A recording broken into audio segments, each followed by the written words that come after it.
Hey, what's up, y'all? My name is Luther Skywalker Bailey, and I'm with WBGR Sports Network, and we're here at UFC Boxing Gym to interview local boxing legend Tony Suggs. He has a very unique story, and he's going to sit down and tell us a little bit about his life. So, you make sure you stay tuned. We'll be right back. WBGR Sports Network.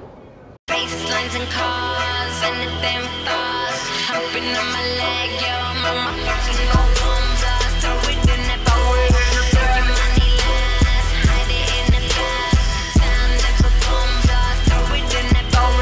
Baselines and cars, anything fast. Know who I am, I run this fucking throw it in the bag.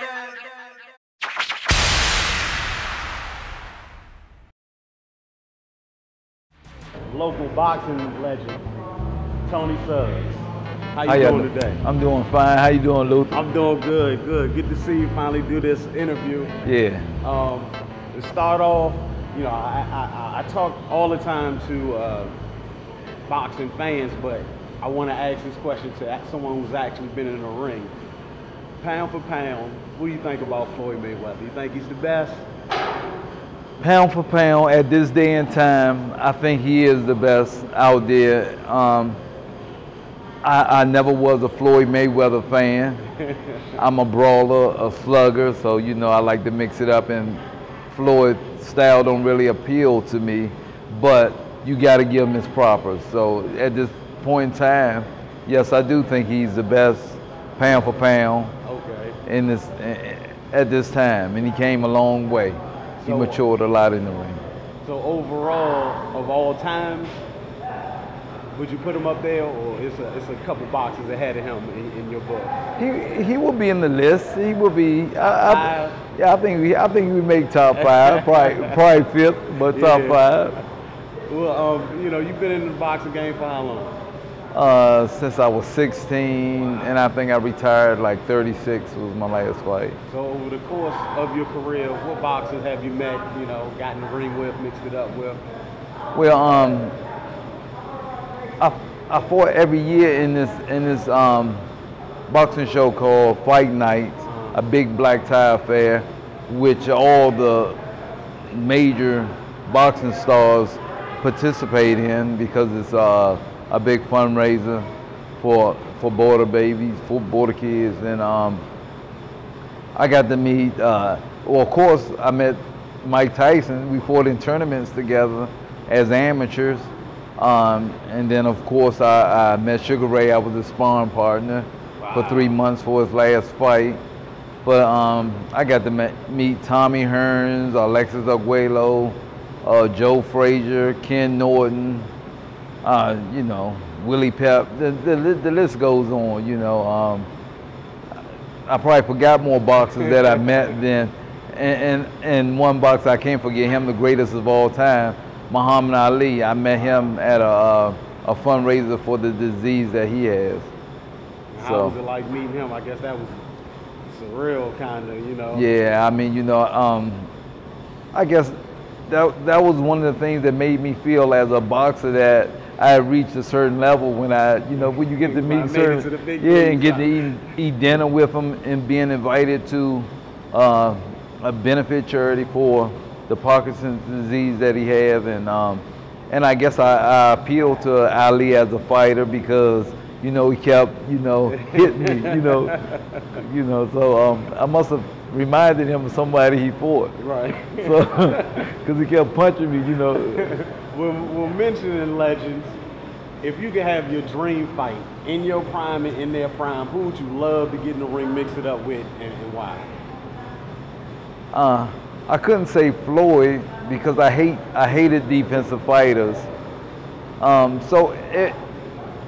Even though I'm a bigger fighter, but if I was in that weight class, it would have to be Pacquiao because I know he would be somebody that's gonna stay in there and rumble with me, mix it up with me, and I would have felt sorry for Pacquiao. Chance to knock him out. Yeah, not give me a chance. If he's standing there, he going to sleep. Anybody that know me, they know that's what I do. So. Yeah, because tell us some about your record, some of your accomplishments and accolades you got across over the years. like in 1987, I just blew up. You know, I started boxing, I think, 83, and then I just started rising. I just kept rising as an amateur, you know, boxing star. And especially when I first started out, I was a novice. You got 2 divisions. You're a novice before you turn open, and then once you open, you turn pro. But as a novice fighter, I was undefeated. Won like 30 fights, all knockouts. Wow. And then when I turned open, you know, that's when you fight the best. No matter how many fights you had, you fight anybody. So I turned open, and I just my career just kept escalating from there, and I my amateur boxing record wound up being 138-12. Wow. With 116 knockouts, and I won the Golden Gloves 5 times. I won the USBA 3 times. I won the regional Golden Gloves once, and I lost in the championship in the nationals, and then I won the gold medal in the Olympic Festival, which is the biggest American held tournament in the U.S. And they only do that the year before the Olympics. I won the gold medal in that, which I knocked out the 125 world champion, and then at 132 I knocked out the national champ, where I gave him 3 8 counts, and I unanimously defeated 2 of the U.S. star boxers, and at that time, in '87, it become politics. Yeah. They already know who they want to go to the Olympics, but I just walked through these guys like it wasn't nothing, and they was wondering, who was this guy? Where did he come from?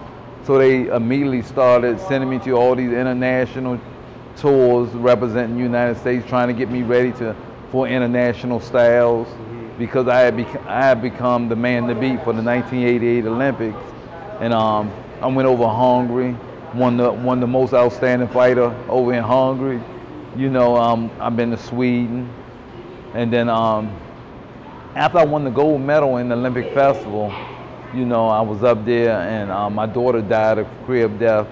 I got there that night. My daughter died that morning, and then you know, it was kind of like downhill from there. Yeah. So that was pretty much, you know, the beginning of kind of like a downward spiral for you. Yeah, exactly. You know, so when she died, that it was too much. You kind of just like stepped away from the Olympic thing. Did you you know, attempt to still participate in them, or? I wanted to. It was in my heart. It was in my heart. I really wanted to do it, because I remember in 1986 writing in my Bible that I was going to be the 1988 Olympic champion. And boxing, I played basketball, football, baseball, but when I started boxing, it was like I found my destiny. Boxing was everything I wanted. You know? To go a little bit deeper in that, what made you want to start boxing?